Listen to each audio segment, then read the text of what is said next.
அந்த மருத மலைக்கு நீங்க வந்து பாருங்க, ஈசன் மகனோடு மனம் விட்டு பேசி பாருங்க. தீராத வினைகள் எல்லாம் தீர்ந்து போகுங்க, சத்தியமா சொல்லுறேன், தீராத வினைகள் எல்லாம் தீர்ந்து போகுங்க.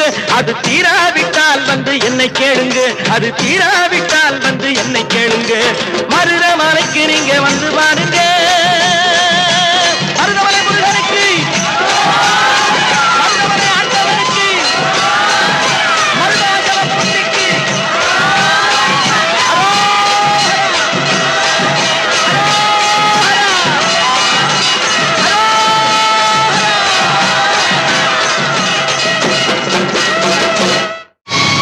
கண்டுகொண்டேன், வந்தது யார் என்று கண்டுகொண்டேன்.